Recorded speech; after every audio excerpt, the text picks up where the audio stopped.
ऊपर वाले ने संसार में हर चीज की एक हद बांध रखी है।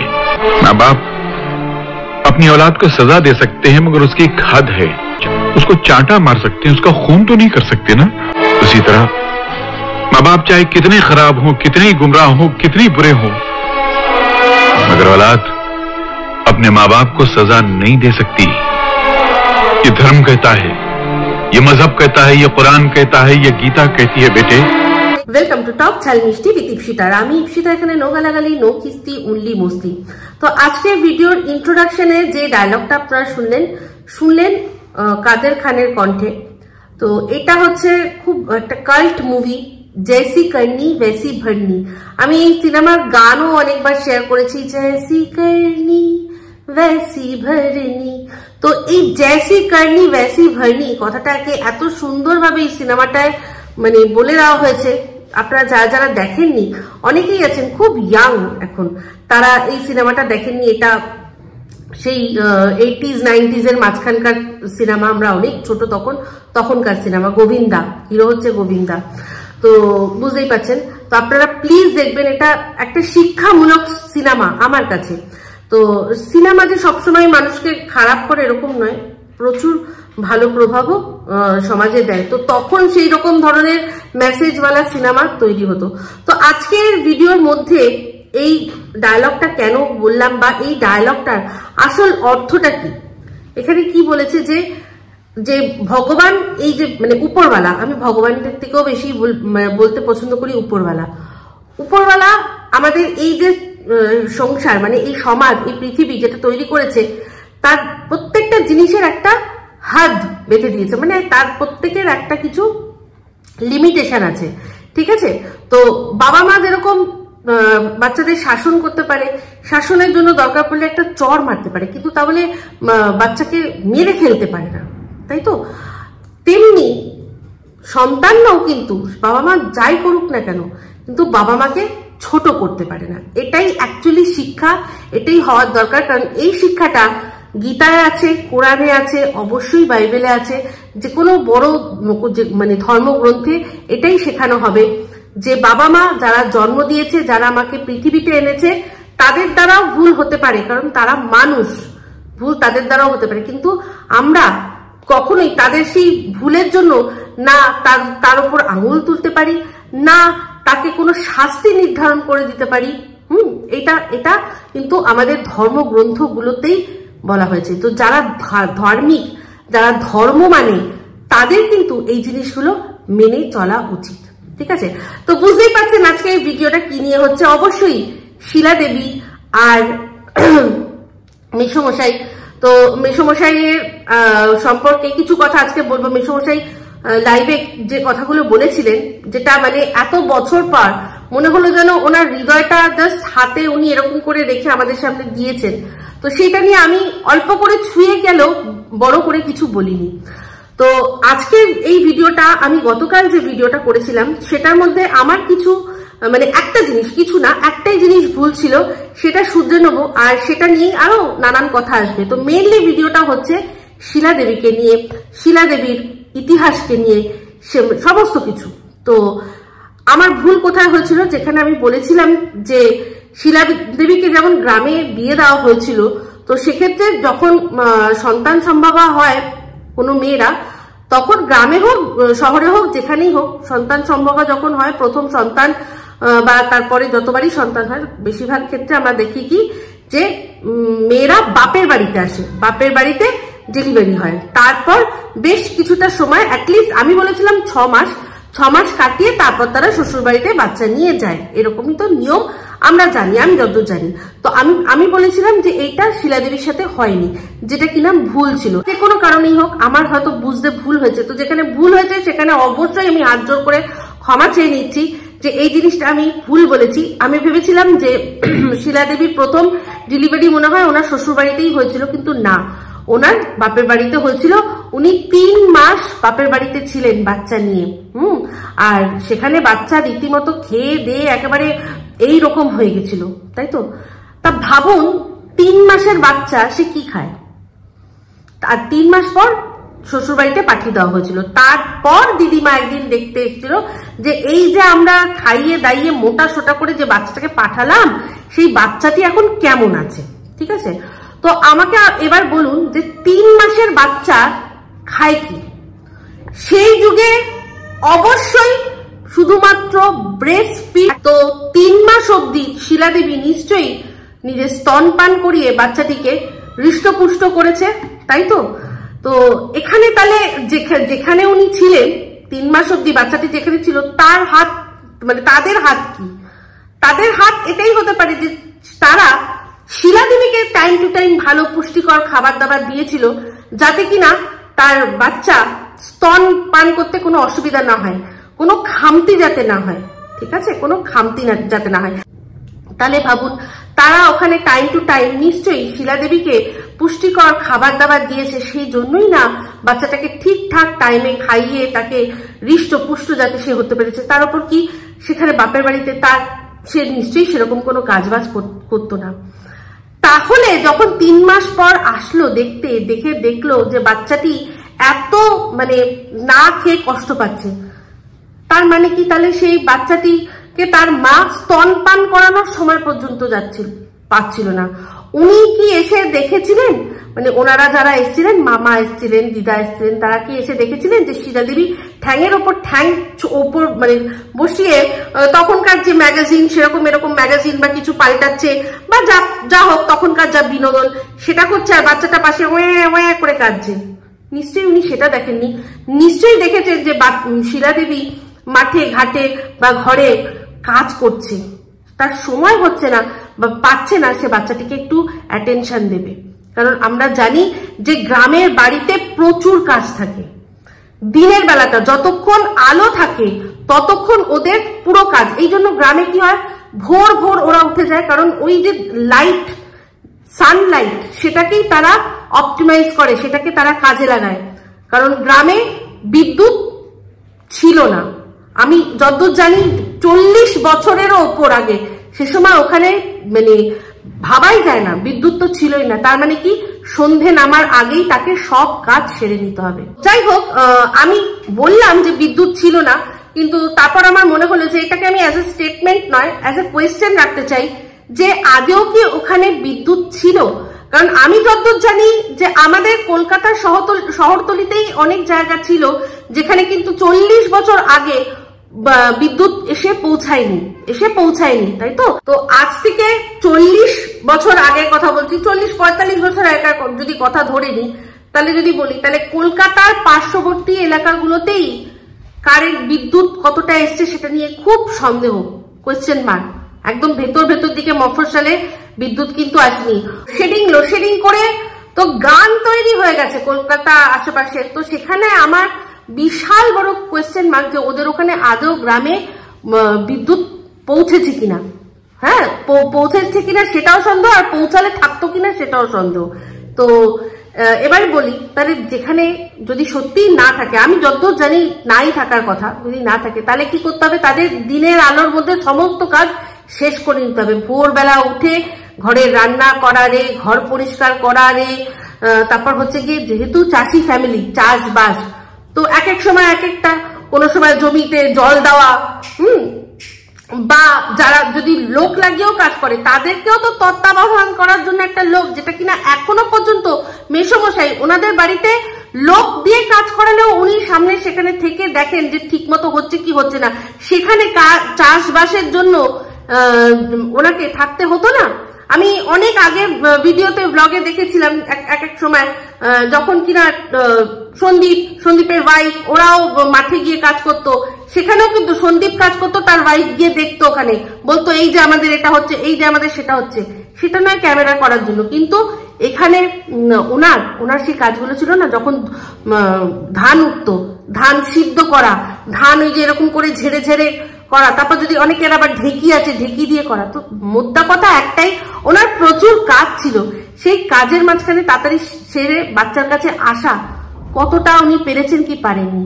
এবার যেদিন হয়তো পার্টিকুলারলি ওনারা গিয়ে পৌঁছেছেন সেদিন এরকম হয়েছে।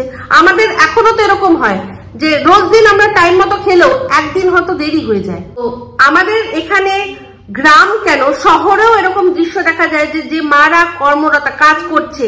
হ্যাঁ, ওই যে দেখবেন কনস্ট্রাকশন সাইটে বা চাষের জমিতে যারা কাজ করে, গাছের মধ্যে একটা শাড়ি সেটাকে বেঁধে তার মধ্যে বাচ্চাকে শুইয়ে সে কাজ করছে। খুব যখন চিৎকার করলো, করে চিৎকার করলো, তখন গেল গিয়ে একটু হয়তো ফিট করিয়ে দিল, এরকম তো হয়। তো সেক্ষেত্রে সেই বাচ্চাটিকে নিশ্চয়ই ঘরের মধ্যেই রাখা হয়েছে। তো সেখানে তার ঠাকুরদা, তার ঠাকুমা, তাদের তত্ত্বাবধানে দিয়েই তবে না উনি কাজ করতে গেছেন। তো সেখানে তাদেরও তো একটু দায়িত্ব বর্তায়। তো যেটা নিয়ে কিন্তু অলরেডি একটা সময় শিলা দেবীর মেয়ে বলে দিয়েছিল যে দোষটা অ্যাকচুয়ালি কার, কিন্তু তারপর আবারও পাল্টি।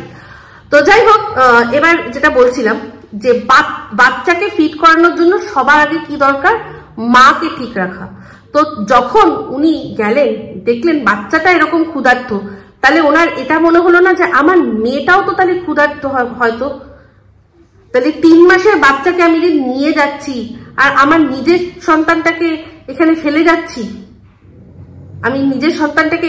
যাচ্ছি, তাহলে ভাবুন। এই যে এখন এটা একটা উপমা দিয়ে বলছি, এই যে সন্দীপদের বাড়িতে এখন কতগুলো পাপি হয়েছে, আমরা প্রত্যেকে কি বলছি, মাকে খাওয়াও, মাকে খাওয়াও।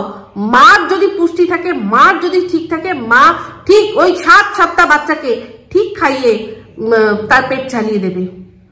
তাহলে বাচ্চাটার সাথে মাকেও কেন নিয়ে যাওয়া হলো না? মাকে তো নিয়ে যেতে পারতো, তাই না? একটি মা তার 3 মাসের সন্তানকে তার নিজের মায়ের হাতে তুলে দিয়েছিলেন। কেন দিয়েছিলেন, কি জন্য দিয়েছিলেন, তার কি মানে মেন্টালিটি কি চলছিল, সেটা নিয়ে আমরা সবাই জাজ করি। কিন্তু যিনি নিয়ে এসেছিলেন তার ক্ষেত্রে আমরা এই কথাটা কখনো বলি যে তিনি বা কেন নিয়ে আসছেন? কারণ 3 মাসের বাচ্চা, তার প্রধান কিন্তু যে খাওয়ার সোর্স, মানে তার প্রধান খাদ্যই হচ্ছে মাতৃদুগ্ধ, সে সেটাই পান করবে অ্যাটলিস্ট 1 বছর। তাহলে তাকে যে তার মায়ের কাছ থেকে নিয়ে এসে সেই মাতৃস্তন থেকে বঞ্চিত করা হলো, সেটা নিয়ে কে কতবার কোন দিন জাজ করেছে? আজকে আপনারা জানেন নিশ্চয়ই ভিগান বলে একটা ওয়ার্ড আছে। ভিগান কারা? যারা কিনা শাকসবজি খায়, মাছ মাংস কিচ্ছু খায় না। শুধুমাত্র তা না, কোন রকম আমিষ তো খায় না, তার সাথে সাথে কি খায় না, দুগ্ধজাত কোনো খাবার। কেন? কারণ তাদের মানসিকতাটা এখান থেকেই এসেছে। ভিগান যারা, তাদের মানসিকতাটা এটাই যে একটা বাচ্চার খাবার, দুধটা তো একটা বাচ্চার খাবার, তো সেই বাচ্চাটা তাকে মায়ের কাছ থেকে সরিয়ে নিয়ে তাকে তার দুধ থেকে বঞ্চিত করে সেই দুধটাই আমরা বার করে সেটা দিয়ে দুধ খাচ্ছি, দই, মিষ্টি, বাটার, তারপর হচ্ছে গিয়ে চিজ, পনির, এই যে যত দুগ্ধজাত জিনিস আছে, সেটা তাদের মানে নৈতিকতার দিক দিয়ে তারা খারাপ মনে করে যে একটা বাচ্চাকে বঞ্চিত করে আমরা তার খাবারটা খেয়ে নেবো। তাহলে ভাবুন, তো সেই রকম বাচ্চাটাকে তো তার মায়ের দুধ থেকেও বঞ্চিত করা হলো, তাই না? একবারও চিন্তা করা হলো না? তাহলে মাকে তো সাথে করেই নিয়ে গেলে ভালো হতো, তাহলে মাটাও পুষ্টি পেত আর তার সাথে সাথে বাচ্চাটিও হৃষ্টপুষ্ট হতো।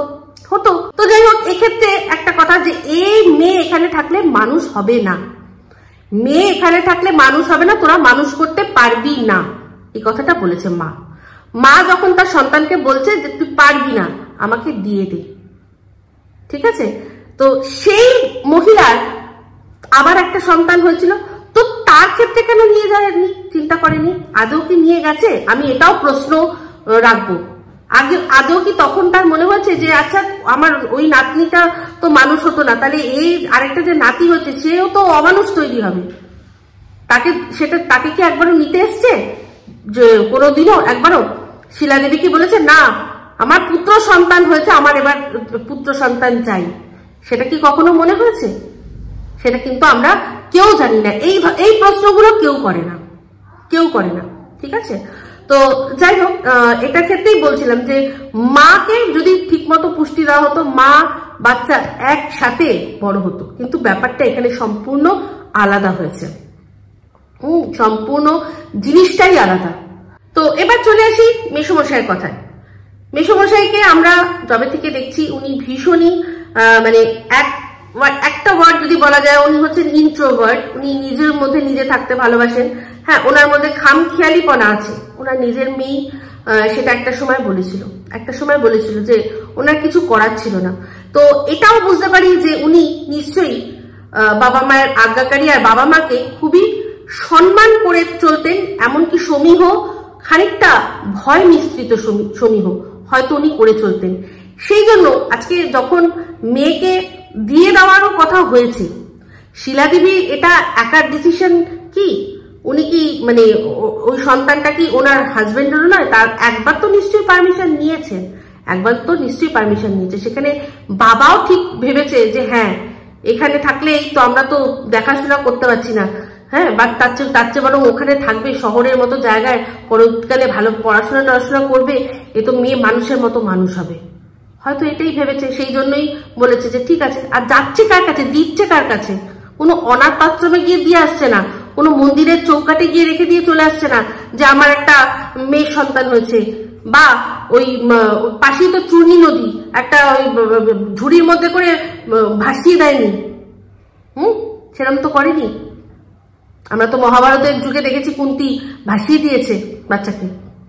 তাহলে সেটা তো করেনি। কার কাছে দিয়েছে? না, মায়ের কাছেই তো দিয়েছে।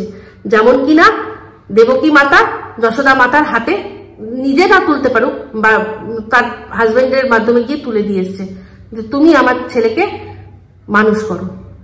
তাহলে বলুন। তো যাই হোক, আমি জানি এই জিনিসগুলো কি যারা না বোঝা তারা বুঝবেন না। তো এখানে মেসোমশাইয়ের কথা বলি। উনি এতদিন ধরে চুপ ছিলেন। একটা সময় নিশ্চয়ই তার বউয়ের ওপর মানে সংসারের চাপ এমন ভাবে দেওয়া হয়েছে, তার বউ কিন্তু যথেষ্ট সেটার জন্য মানে ওই সংসারের চাপ উনি সহ্য করেছেন। একা হাতে সহ্য করেছেন। তো ওনার দিদিদের তো আশা করি বিয়ে হয়েছিল, কারণ সন্দীপের জানি পিসি আছে, তাদের বিয়ে হয়ে যাওয়ার পর নিশ্চয়ই শিলা দেবীকেই পুরো সংসারের হালটা ধরতে হয়েছে। সেখানে শাশুড়ি বৌমা তাদের মধ্যে যেটা হয় যে আমরা সবাই জানি সাস বিকাবি বহু থি, তো ওনাকেও সেগুলো সহ্য করতে হয়েছে, কিন্তু মুখ বুঝেই করতে হয়েছে। কিচ্ছু করার নেই, মুখ বুঝেই উনি সহ্য করেছেন। তো তখন এই হাজবেন্ড উনিও কিন্তু চুপচাপই ছিলেন। আজকে এত বছর যে ওদের ব্লগ আমরা দেখি, এই হালে এরকম হয়েছে যে উনি মুখ খুলেছেন কেন? দুবার কিন্তু ঘা খেয়েছেন, দুবার ঘা খেয়েছে। যাকে মানে নিজের রক্ত, সে একটা বিশাল বড় মঞ্চে দাঁড়িয়ে বলেছে যে আমি মেয়ে ছিলাম তো তাই জন্য আমাকে অন্যের ঘাড়ে চাপিয়ে দিয়েছে, এরকম বলেছে। ভাবুন সেই বাবার মনে কি চলবে। চুপ করে গেছেন উনি, কিন্তু উনি ওনার তরফ থেকে একটাও রিয়াকশন দেননি। আমার যতদূর মনে হয় উনি এটাই ভেবেছিলেন যে ওপরওয়ালা সব দেখছে, আমার কিছু বলার দরকার নেই। আজকে তারপর মানে সে দুঃখ দিল, সেই জন্য আর অন্যের একটা মেয়েকে এরকম ভাবে আঁকড়ে নিল। নাহলে চিন্তা করে দেখুন, যখন ওই বাড়ি থেকে টিনটিনের বাড়ি থেকে যখন বলা হয়েছিল যে সংসার করতে পারে, সেখানে কে থাকবে? হাজবেন্ড থাকবে, বাচ্চা থাকবে, আর এই শ্বশুরমশাই থাকবে। যদি সত্যি উনি এতটাই মানে ক্ষতি করার মতো মেন্টালিটি মানুষের ওনার মধ্যে আছে, তাহলে তো নিশ্চয়ই সে বলতে পারতো না যে আমার শ্বশুর থাকবে। কারণ উনিও জানেন ভালো করে, মানে এরাও জানে যে শ্বশুর থাকলে আমার লাভই হবে। তো ভাবুন, সেই মেয়েটাকে তো সেরকম ভাবে ভালোবাসা দিয়েছিল বলেই না সেই মেয়েটা বলেছিল যে উনি থাকবে না, কিন্তু এনাকে আমার চাই, এনাকে আমার দরকার। তাহলে সেই মেয়েটাই যখন দেখলো দাঁড়িয়ে তার ছেলেকে এরকম অপমান অপদস্থ করলো, তার উপরন্ত কি ওনার ওয়াইফকে ঠিক আছে, শাশুড়ি বৌমার মধ্যে যেটুকু যা হয় সেটা নিয়ে রাগ দুঃখ সব প্রকাশ করেছে ও, আমার মনে হয় সেটা নিয়েও কিন্তু উনি অতটা করেননি। কারণ যখন ওই কল রেকর্ডিংটা শুনছিলাম, সেখানে কিন্তু বলছিলাম যে হ্যাঁ, শুনেছিলাম যে হ্যাঁ ওরকম তো অশান্তি হতেই পারে, ঠিক আছে কবে ও আসবে বলুন, সমস্ত কিছু ঠিক করে নিন, হ্যাঁ এখন তো বিয়ের বাড়ি, এই সমস্ত কিছু কিন্তু উনি খুব সুন্দর করে বলছিলেন। কিন্তু যেদিন আমার মনে হয় ওই মেয়েটি ওনার ওয়াইফের সম্পর্কে ওই যে পরকীয়ার ধাব্বাটা, যেটা কিনা ও নিজে করেছে সেটা যখন ওনার ওয়াইফের উপর চাপালো, তখন আমার মনে হয় ওই মেয়েটির প্রতিও উনি কোথাও না কোথাও মর্মাহত হয়েছেন। তারপর তারপর প্রচুর প্রচুর মেয়েরা ভার্চুয়ালি আমরা ওনার পাশে গিয়ে দাঁড়িয়েছি। তার মধ্যে সীমা, ও তো ওদের বাড়িতে গিয়েই ওদের পাশে দাঁড়িয়েছে।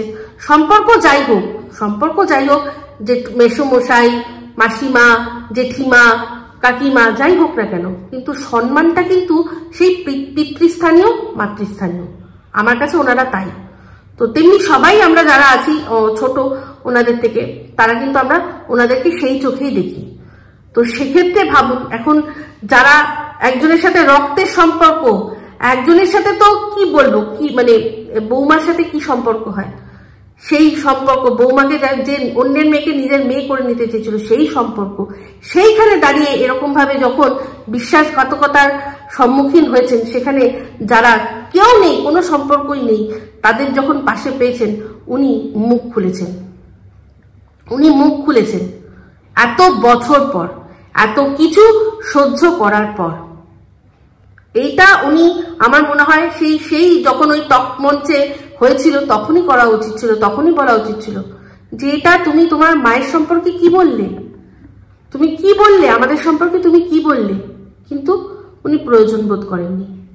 কিন্তু আজ যখন সে দেখছে যে এই যে মানুষগুলো ভালোবেসে ওদের পাশে আছে, এ চাইছে, সে তো নিজে কোনোভাবেই ওদের পাশে দাঁড়াবে না, উল্টে ওদেরকে যারা ছোট করছে তার পাশে ফলাও করে দাঁড়ালো, একেবারে ফলাও করে মঞ্চ বাঁধিয়ে পুরো দাঁড়ালো।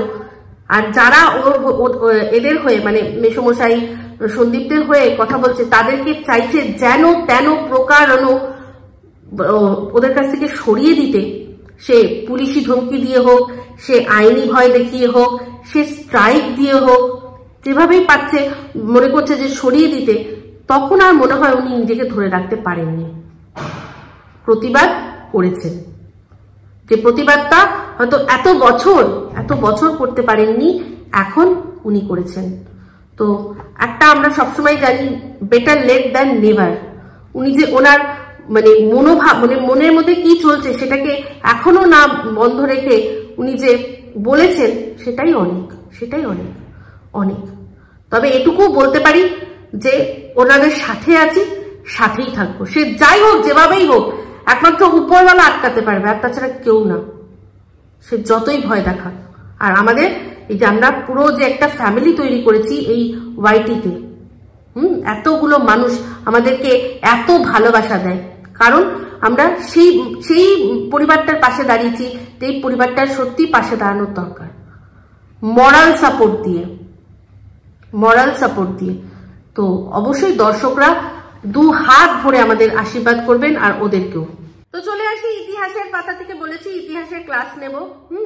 তো ইতিহাসের পাতায় এরকম একটা ইতিহাস, কালো ইতিহাস আছে, যেটা কিনা এই যে আজকে বলছে না যে এদের হিস্ট্রি আছে, যারা মুখে অন্ন তুলে দেয় তাদেরই ক্ষতি করে। কার কথা বলেছে? তো এ নিজেকে তো ভগবান মনে করে প্রথম থেকেই, যে অন্ন তুলে দেয়। ভাবতে পারেন আমাদের মুখে অন্ন কে দেয়? আমি তো একটাই জিনিস নিজের সম্পর্কে জানি, আমি একটাই জিনিস মানে শিখে এসেছি, তেরা তুঝকো সৌঁপতে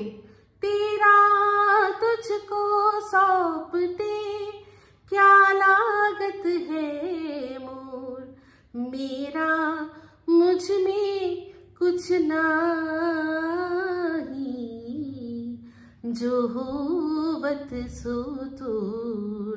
এটা কিন্তু যদিও একটা রোমান্টিক গানের মধ্যে আছে, কিন্তু গানটার আসল অর্থ কিন্তু ওপরওয়ালার সাথে, যে আমার কিচ্ছু নেই, আমার কি আছে, আমার কিচ্ছু আছে, কিচ্ছু নেই, আমি এই যে খালি হাতে এসেছি, আমাকে খালি হাতেই চলে যেতে হবে। এই যে যেগুলো দেখছেন সেগুলো সমস্ত কিছু খুলে নেবে, সব খুলে দেবে। তো আমার কিচ্ছু নেই, আমার কিচ্ছু, তোমাকে যা আছে সব তোমাকে সঁপে দিয়েছি, আমি সব সঁপে দিয়েছি। তো বাট এ হচ্ছে অন্নদাতা মনে করে নিজেকে, যে ওদের মুখে অন্ন তুলে দিয়েছে।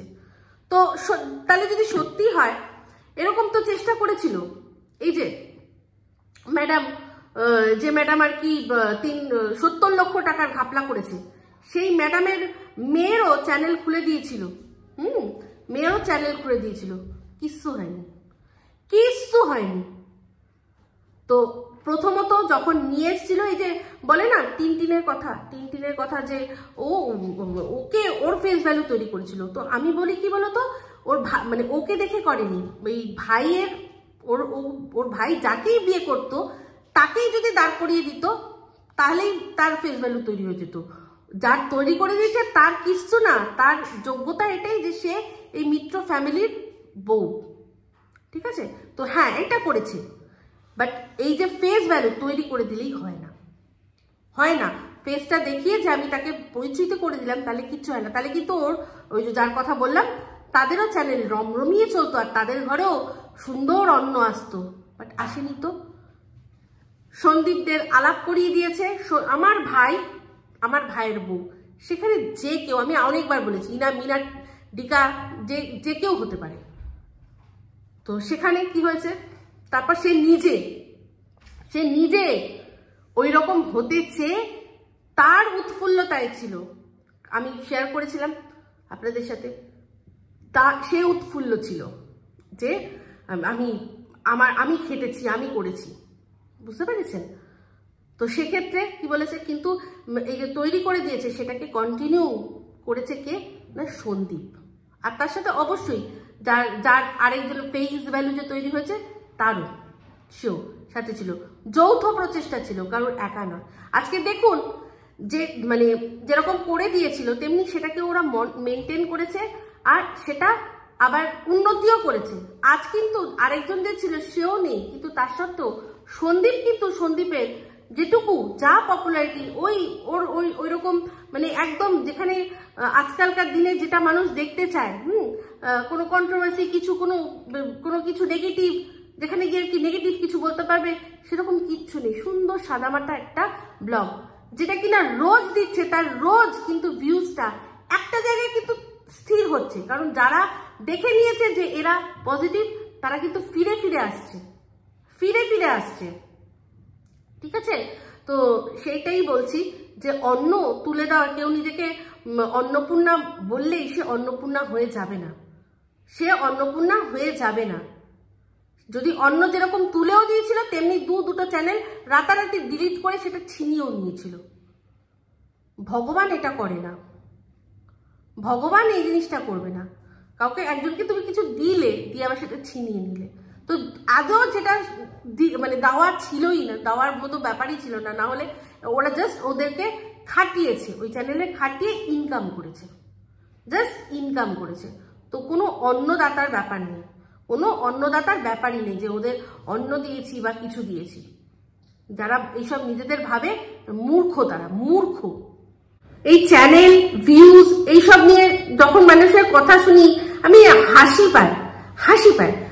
সন্দীপ কিন্তু দুটো চ্যানেলকে মেনটেন করে রোজ ভিডিও দেয়, হয় এই চ্যানেলে দেয় বা না হয় ওই চ্যানেলে দেয়, দুটোকে সুন্দর করে মেনটেন করে তাল মেল করে ও কিন্তু ভিডিও কি সুন্দর দিচ্ছে সেখানে ওর যে ভিউজটা হচ্ছে সেটাকে নিয়ে তুলনা করা হচ্ছে কার সাথে, এই টিনের সাথে। এই দুদিন 3 দিন অন্তর একটা ভিডিও দেবে, হ্যাঁ লোকে দেখবে, দেখি কি করছিল 3 দিন, যদি দেখে বুঝতে পারি কি করছিল, তো এইরকম ভাবে দেবে, সেই জন্য লোকে হামলে পড়ে যাবে। যদি হিসাব করতে হয়, যদি হিসাব করা যায়, যদি দেখা যায়, তাহলে কিন্তু দেখা যাবে যে দুজনের মানে ভিউজ মানে একদম কাটায় চলে যাবে। তো স্বাভাবিক, যখন এখানে থাকতো যারা দেখতো তারাই এখন ওখানে গেছে, তারাই দেখে, তাদের মধ্যে কিছু জন আছে হেট করে দেখে, কিছু জন ভালোবেসে দেখে। তো এখানেই বক্তব্য, আমি একটা জিনিস পরিষ্কার সুন্দর জিনিস দেখাচ্ছি, তাতে লোকে আসছে, ঘুরে আসছে, এটাই আমার। আর তারা থাকবে, তারা কোথাও যাবে না। তো যাই হোক, এটার ক্ষেত্রেই বলি যে এই যে সন্দীপ টিনা এদের ফেস ভ্যালু নিয়ে কথা হয়, কিন্তু এই যে শিলা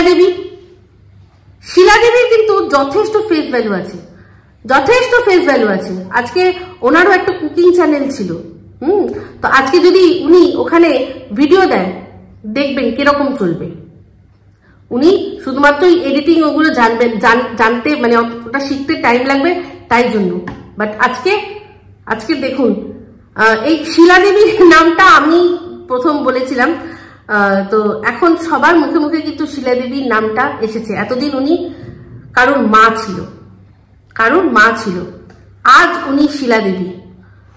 তো সেরকমই যদি উনি চায়, উনি কিন্তু আবারও ঘুরিয়ে দাঁড়াতে পারেন, ওনার মধ্যে সেই জিনিসটা আছে। তো যাই হোক, আজকে দেখলাম আমার কাছে একটা স্ক্রিনশট আসলো, সেখানে দেখলাম যে আমার স্ট্রাইক দিয়েছে, সে বলছে যে অপেক্ষা আর উপেক্ষাতে সে বিশ্বাসী, সে অপেক্ষা করতে চায় আর উপেক্ষা করতে চায়। অপেক্ষা আর অপেক্ষার কথা বলি। আগে যেটা দেখেছি সেটা এখন বলি। হ্যাঁ, যে আগেও দেখেছি যে অপেক্ষা কিন্তু করতে পারেনি। অপেক্ষা যদি করতেই পারতো তাহলে ওই টক শোতে গিয়ে ওই রকম জিনিস করতো না, ওইটা বলতো না। সে ওখানে বাবা মাকে ছোট না করে দরকার পড়লে নিজের হাজবেন্ডকে হাইলাইট করতো, নিজের হাজবেন্ডের কথা তুলে ধরতো, যে দেখো, সব মেয়েদের বোঝাতো যে দেখো আমি কত লাকি, কত ভালো হাজবেন্ড পেয়েছি, যে কিনা এত সাপোর্টিভ, যে আমাকে এত সাপোর্ট দিয়েছে, তার জন্য আজকে আমি দৃষ্টান্তমূলক ইনকাম করতে পারছি, দৃষ্টান্তমূলক আমি লাইফস্টাইল করতে পারছি। কিন্তু করলো কি? অপেক্ষা করতে না পেরে ভগবানের বিচারের অপেক্ষা করলো না, সে করে চলে গেল নিজেই। ঠিক আছে, সেখানে মানুষকে ছোট না করে যদি একটা বাবা মাকে ছোট না করে যদি হাজবেন্ডকে বড় করত, তাহলে আজকে ওর জায়গা আরো অনেক অনেক ওপরে থাকতো। কিন্তু ওই যে বলে না যে মানুষের তো একটা যোগ্যতা থাকে না, তো যোগ্যতার থেকে বেশি অনেক বেশি পেয়ে গেছে, সেটা তো আর বলার অপেক্ষা রাখে না। ঠিক আছে, এটা আমি পাস্টের কথা বললাম। অপেক্ষাও কিসের জন্য করছে আমি জানি না, বাট উপেক্ষা যে ও করতে পারছে না সেটা সম্পূর্ণভাবে বুঝতে পারছি। যদি সত্যি এটাতে বিলিভ করতো না, তাহলে না সীমা ওদের বাড়িতে যাওয়াতে এত রিয়াক্ট করতো, এত ওভার রিয়াক্ট করতো, আর নাহি আমার ভিডিওতে আমি সত্যি কথা যেগুলো বললাম সেগুলো শুনে এত রিয়াক্ট করে স্ট্রাইক দিত। তো অপেক্ষা কি করতে পারছে জানি না, উপেক্ষা তো করতেই পারছে না। আর এই যে ডায়লগটা দিল না কোথাও থেকে ঝেড়ে, এই ডায়লগটাতে পুরো মনে হলো এখন মনে মনে অল ইজ ওয়েল এই চিন্তা করছে যে আমার সব ঠিক আছে, অল ইজ ওয়েল। বাট না, এই যে এত ছোট মনে পরিচয় দিয়েছে প্রত্যেক কটা মানুষ বুঝে গেছে। অনেক, আমি প্রত্যেক বলবো না, এখনো অবশ্যই ব্লাইন্ডলি ফলো করার মতো মানুষ আছে, না হলে কোনো কোয়েশ্চেন এসছে, সেই কোয়েশ্চেনের আনসারেই তো এই আনসারটা দিয়েছে, তাই না? হঠাৎ করে তো আর কমেন্ট বক্সে এটা লিখতে বসে যায়নি। তো এটাই বক্তব্য যে উপেক্ষা করতে পারছে না। কিন্তু এখনো অবধি আমি এখনো বলছি যে এর পরেও যদি সত্যি যে ডায়লগটা দিয়েছে যদি না করে, যদি উপেক্ষা না করে, তাহলে কিন্তু আরো বেশি হারাবে, পাবে কিচ্ছু না, আর হারাবে। আর অপেক্ষা, সেটার ফল কি হবে আমি জানি না। আমি নিজের কর্মা জানি, সেই জন্য কে কিসের জন্য অপেক্ষা করছে সেটা বলতে পারবো না। তবে হ্যাঁ বলবো এটাই যে যা গেছে তা গেছে, আমাদের মাননীয়ার একটা ডায়লগ, যা গেছে তা গেছে, সেটা ফিরবে কিনা জানি না, কিন্তু উপেক্ষা যদি না করতে পারে আরো অনেক কিছু হারিয়ে যাবে। সোশ্যাল মিডিয়া প্রোটোকল, এত সাবস্ক্রাইবার, এত ভিউজ হয়েও যদি এত দিন এই সোসাইটিতে এই জায়গাটাতে প্ল্যাটফর্মে থেকে যদি এটা না বুঝতে পারে যে সোশ্যাল মিডিয়া প্রোটোকল কি, তাহলে তো কিছু করার নেই। তো যাই হোক, এই তো কলতলার মাসি, আমরা জানি তো কলতলার মাসি বলেছিলাম বলে একজনের খুব গায়ে লেগেছে। তার সারনেম দেখলাম মজুমদার, সামথিং শুভা মজুমদার। তো যাই না, কি সন্দীপ তোমার কোনো আত্মীয় হবে, একটু দেখে বলো তো।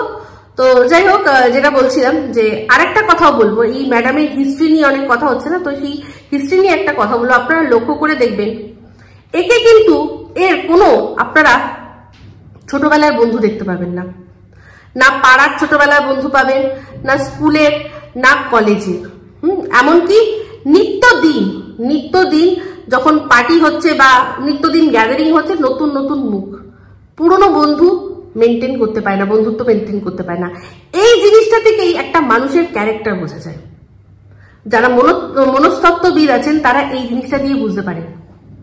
আমার তো ভাই এখনো নার্সারির বন্ধু আছে, অনেকবার ব্লগে শেয়ার করেছি, দেখিয়েছি। তো বন্ধু যারা, কারণ বন্ধু রাখা, বন্ধু সাথে সম্পর্ক মেনটেন করা মানে, কোনো সম্পর্ক মেনটেন করা মানেই হচ্ছে কি যে আন্ডারস্ট্যান্ডিং, তাদের সাথে যোগাযোগ রাখা, তাদের কোনো প্রবলেমে তাদের পাশে গিয়ে দাঁড়ানো, এই সবগুলো যদি না করে, শুধুমাত্র যারা স্বার্থপর হয় না, তারা জানে যে এই এখন একে নিয়ে স্বার্থ, এর সাথে মিশবো, তখন তাকে নিয়ে স্বার্থ, তার সাথে মিশবো, এরকম মিশে যে এডিটিং শিখবো, এই করব সেই করব, তার কিছু জিনিস কপি করব, সেইগুলোই করতে পারবে। তো এইগুলো থেকে মানুষের বোঝা যায় যে মানুষ অ্যাকচুয়ালি কিরম মানুষ, অ্যাকচুয়ালি কিরম মানুষ। এদিকে সন্দীপদের বাড়িতে একই লোকজন সারাক্ষণ এসে থাকে, গল্প টল্প সবসময় তারা করছে। এত বছর ধরে যে পাড়ায় মানে লোক ঠিক করে ছুটে এসছে যে কি হয়েছে, ঠিক আছে, ছুটে এসছে। সেক্ষেত্রে সেরকম বলছি, এদের আপনি কোনোদিনও দেখবেন না যে একটা কোনো পুরনো বন্ধু রয়েছে, কোনোদিনও নেভার, না হাজবেন্ডের না ওয়াইফের, নেভার। শুধুমাত্র ওই ভাত আছে, ছড়াচ্ছে, এক এক সময় এক এক কাপ আসছে করে করে, এলিট ক্লাস। তো যাই হোক, এই ছিল বক্তব্য। এই ভিডিওটা এই অবধি রাখছি। সন্দীপের ভিডিও এখনো দেখা হয়নি, দেখবো, দেখে অবশ্যই কিছু বলার থাকলে বলবো। তো ভিডিওটা ভালো লাগলে অবশ্যই লাইক, শেয়ার, কমেন্ট করতে ভুলবেন না। যারা চ্যানেলটা সাবস্ক্রাইব করেননি তারা সাবস্ক্রাইব করে নেবেন। সবাই ভালো থাকবেন, সুস্থ থাকবেন। আবার আসি খুব শীঘ্রই একটা নতুন ভিডিও নিয়ে। তো me Ipsita signing off, love you all. ও আরেকটা খবর, সবাই কানাকুশো শুনছি নাকি আরেকজন আবার নাকি রিজার্ভ রুমে ছিল, কি জানি, ভিডিও তো দিচ্ছে না, কোথায় ওরা কিতনে আদমি থে বলে আর ভিডিও আসছে না। দেখি যখন আসবে তখন নিশ্চয়ই দেখবো। টাটা।